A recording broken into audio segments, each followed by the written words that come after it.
జనకమ్మా, జనకమ్మ తల్లి. పానకాలు ఇదేనా రావటం? అవునమ్మా, పక్కూరు పని మీద వచ్చాను. ఎట్లాగో భోజనం టైం అయింది కదా అని నిన్ను చూసినట్టు ఉంటది, కాస్త చేపలు తిన్నట్టుంటదని వచ్చానమ్మా. చేపల పులుసా? చేపలుసు కాకపోతే చింతకాయ పచ్చనమ్మా. నీ చేత్తో ఏది చేసినా బ్రహ్మాండంగా ఉంటది. అది కాదు నువ్వు కూర్చోమ్మా, నాకేం కొత్త ఏంటి, నేను వెళ్ళి చూసుకుంటాను కదా.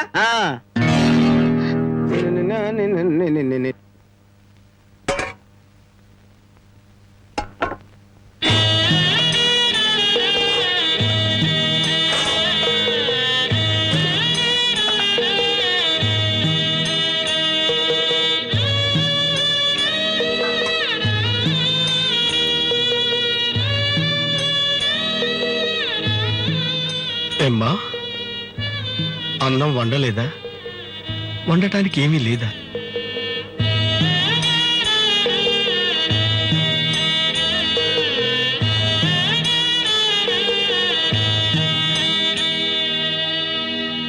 పానకాలు, ఈ విషయం అమ్మా నాన్నకు చెప్పొద్దు. నీకేం తక్కువమ్మా? డబ్బా, ఆస్తుల అన్నీ ఉండి కూడా ఇంత పేదరికం అనుభవిస్తున్నావు. అమ్మా, ఇంత అభిమానం ఉన్న నీ కడుపులో కొడుకుగా పుట్టే అదృష్టం వచ్చే జన్మలైనా ఆ భగవంతుడు నాకు కలగజేయాలని కోరుకుంటున్నానమ్మా. వస్తానమ్మా.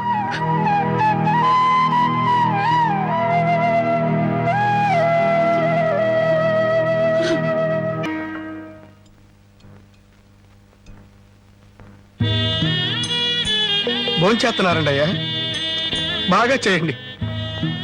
అమ్మా, అయ్యగారికి పౌరుషం పెరగటానికి 4 పచ్చిమిరపకాయలు కూడా వేసి పెట్టండి అమ్మా. రాయి పడకాలు, నీకన్నా పిచ్చి పట్టిందా? అవునయ్య గారు, జానకమ్మ బతుకు చూసొచ్చాక నాకు నిజంగానే పిచ్చి పట్టింది. మహాలక్ష్మి లాంటి ఆ తల్లి పాత చీరలు కట్టుకుని కళ్ళలో ఆకలిని కడుపులో బాధల్ని దాచుకుంటూ ఎలా బతుకుతుందో ఒకసారి చూసిరండి అయ్యా. దాని కర్మ చేసుకున్న దానికి అనిపిస్తోంది. బాగా చెప్పారు అయ్య గారు. దూడం తాగితే గేదెలకు కూడా కోపం వచ్చి కొమ్ములతో కుమ్ముతాయి. మనం మనుషులేం కదా, వాటి పౌరుషాలు మనకెందుకులేండి. ఎందుకు అని ఊరుకుంటుంటే రెచ్చిపోయి మాట్లాడుతున్నావు. నిలువురా నరికేస్తాను. నరికేయండి అయ్యా, నరికేయండి.